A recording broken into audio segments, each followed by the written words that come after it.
Ali. Di sini saya berperan sebagai pelayan dan selain itu saya juga berperan sebagai anak dari Victor Raihan dan Hai, perkenalkan nama saya Victor Raihan. Saya berperan sebagai bapak dari saudari Ristina. dan saya sudah Idris berperan sebagai ibu dari Rizkina Maharani. Halo teman-teman, saya Disamak Fira sebagai konselor dalam video konseling Strict Parents. Selamat menyaksikan.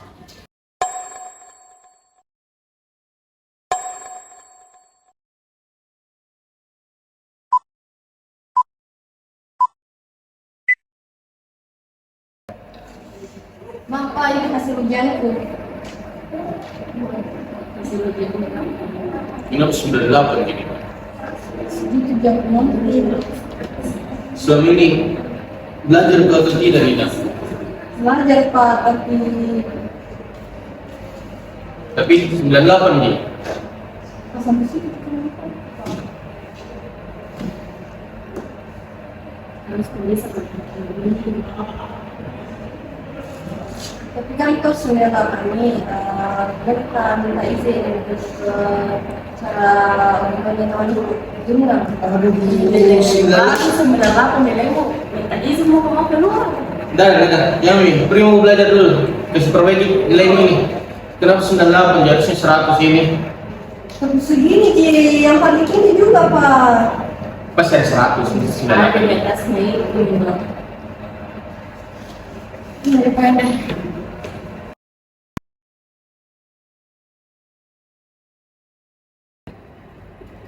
Pak ada membicarakan sesuatu dengan kami. Itu terkait dengan kita yang selalu berkangka. Kenapa bisa berbicara ini? Ya, dulu pergaulan. Iya, bisa dengar. Selalu dituntut kamu menjadi yang terbaik, selalu dituntut kamu menjadi yang sempurna. Tidak pernah diizinkan kamu untuk eksplor apa yang mau gitu. Bukan juga kayak teman-temanku.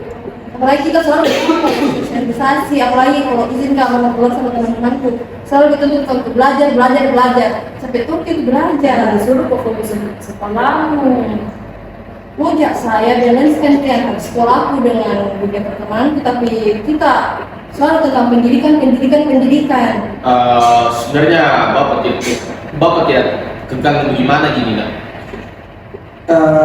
Bapak ini kasih begini kok supaya masa depan itu terjamin lah dengan cara belajar semua kan ini anak satu-satunya toh, jadi ya banyak lah kalau bapak suruh tuntut bilang harus begini karena satu-satunya. Tapi bisa tuh juga kita izinkan kan kalau keluar, tapi ini biar nilaiku 98 tetap tuntut kamu untuk dapat nilai 100. Tidak pasti dengan nilai itu karena sampai situ juga kemampuanku juga. Bukan tidak pasti nanti disuruh untuk menunjukkan dan lainnya. Tidak sekali. Ya, kita tuntut kak untuk apa nih? Tidak bisa lihat sisi baik dari kemauanku gitu.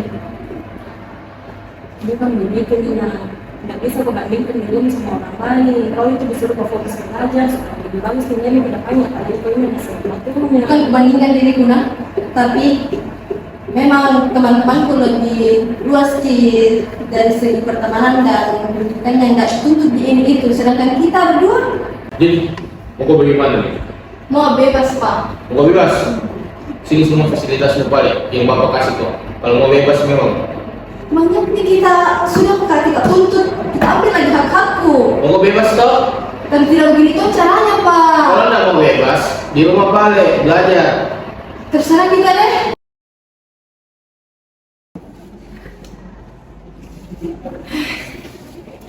Harus ya bagaimana ini? Orang tua saja tidak bebaskan saya untuk bersosialisasi. Pusing saya deh. Sebegitunya. Kalau begitu ini.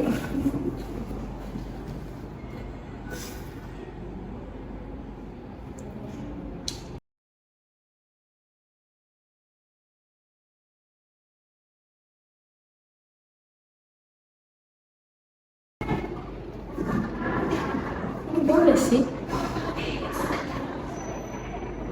Dulu nih kamu baru kemudian dia sama dia.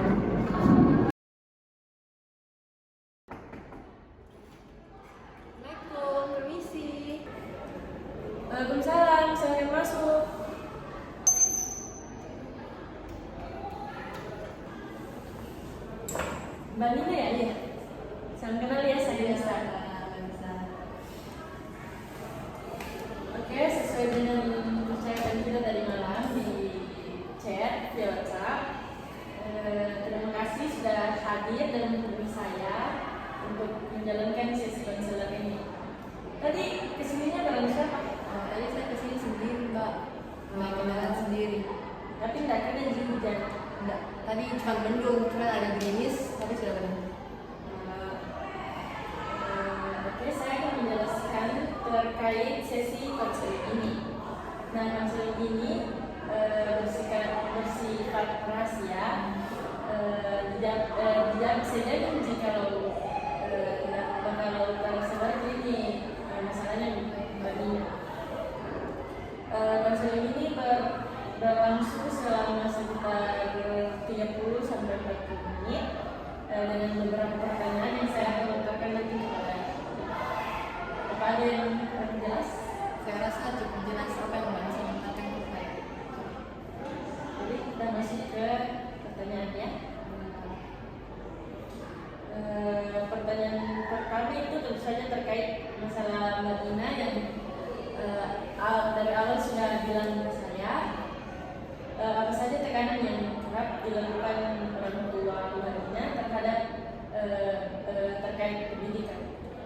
Tekanan-tekanan itu sih sepertinya dari segi nilai sih Mbak. Orang tua saya itu kerap menuntut saya untuk selalu dapat nilai yang terbaik. Misalnya hari ini saya dapat 98, besoknya itu saya tidak boleh nge-stuck di nilai itu saja. Saya harus terus-menerus dapat nilai yang paling sempurna, tidak boleh yang nandingin nilai saya. Seperti halnya saya harus dapat nilai 100, 100 dan 100, tidak boleh turun dari angka segitu. Itu sih Mbak tekanan dari orang tua. Jadi kalau Mbak Nina dapat 98 itu menurut mereka itu belum cukup. Iya, menurut mereka itu masih sangat kecil dan belum bisa dikatakan nilai yang sempurna. Terus pertanyaan kedua itu apakah ada situasi tertentu saat Mbak Nina mendapatkan tekanan dari orang tua terkait pendidikan? Situasi-situasinya itu seperti kalau orang tua saya itu selalu mau lihat nilai matematika saya tinggi di atas rata-rata. Nah, sedangkan kemampuan saya cuma hanya sampai di 1/2-nya saja. Jadi tekanan yang mereka berikan itu untuk tuntut saya bisa dapat nilai yang lebih maksimal di matematika kerap membuat saya kesal begitu Mbak, karena tidak mampu dengan kapasitas yang saya miliki. Dan apapun juga itu kita sebagai anak pasti harus tetap nurut sama orang tua. Iya, betul.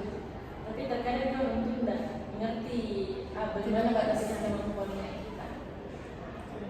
Terus persoalan ketiga itu bagaimana tekanan tersebut mempengaruhi kesehatan emosional dan mental Nina sendiri. Dari tekanan itu lebih mempengaruhi ke mental saya sih, karena mereka kan suka marah-marah. Apa yang saya peroleh mereka jarang apresiasi begitu Mbak. Kayaknya semua yang saya berikan kepada mereka tidak pernah mereka apresiasi, malahan mereka itu selalu marah-marah terus, marah-marah dan marah-marah. Mereka tidak pernah kasih bentuk pujian ke saya, baik itu berupa kata-kata yang manis atau yang semacamnya. Mereka tidak pernah berikan kepada saya. Jadi saya rasa mental saya itu kayak dihajar habis-habisan dengan tuntutan dari mereka. Oke, kita sudah berusaha semaksimal mungkin, terus dia tidak mengapresiasi sedikit pun. Terus pertanyaan selanjutnya itu apakah Nina pernah mencoba membicarakan perasaan Nina dengan orang tua atau mencoba menyampaikan perasaan terkait tekanan dalam dunia pendidikan ini?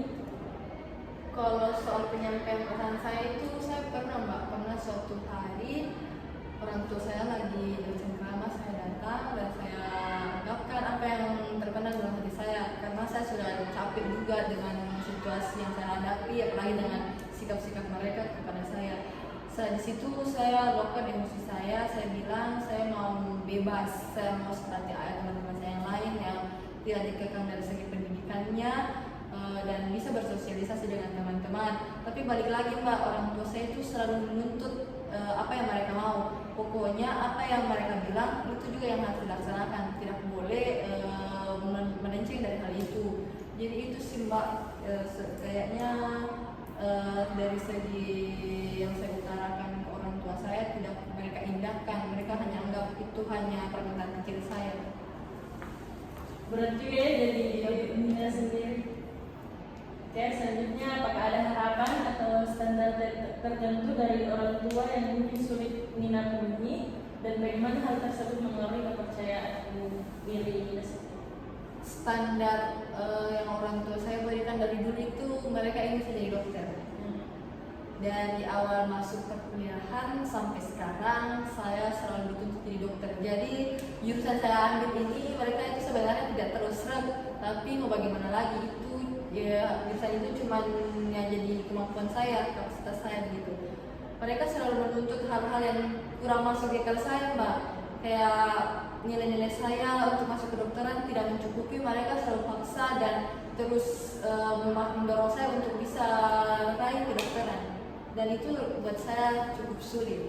Iya, sangat sulit pasti karena bukan kemampuan kita dan kelebihan kita untuk ada di situ. Apalagi pesaingnya kedokteran kan banyak, jadi mereka tidak berpikir sampai ke situ. Mereka cuma tahunya saya bisa masuk ke situ tanpa tahu kapasitas dan kemampuan saya sampai di mana. Selanjutnya itu, apakah Nina memiliki dukungan dari lingkungan sekitar untuk menghadapi tekanan tersebut, misalnya dari teman-teman atau saudara lain? Kalau dari lingkungan pertemanan, lingkungan itu jarang sih Mbak, karena juga balik lagi saya jarang bersosialisasi, otomatis saya kurang punya teman. Karena begitu orang tua saya mau izin ke orang tua saya, ya mereka selalu melarang. Jadi teman-teman saya kayak menutup diri juga, jadi saya takut kena marah dengan orang tua saya. Jadi pertemanan saya itu minim. Jadi Nina ini jarang bersosialisasi. Iya betul. Paling tidak itu cuman ekstrakurikuler di kampus, dan itu pun tenggat waktu pulangnya harus ditentukan dengan orang tua saya, tidak boleh lama-lama di luar. Kemudian untuk generasi sekarang ini, selanjutnya bagaimana pola pandangan Nina terkait peran pendidikan dan harapan besar orang tua dalam mengaruhi masa depan Nina sendiri?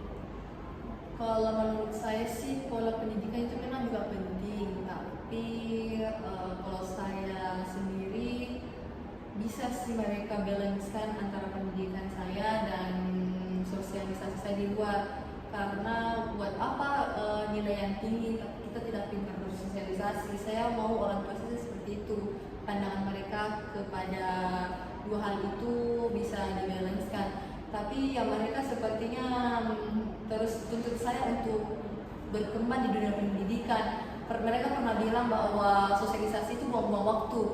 Kamu cuma bisa belajar dan belajar. Jadi itu kayak buat saya pusing, stres, dan yang itu buat saya kayak apa sih yang mereka mau? Saya sudah kasih yang terbaik, tapi mereka tidak pernah puas dengan hal itu.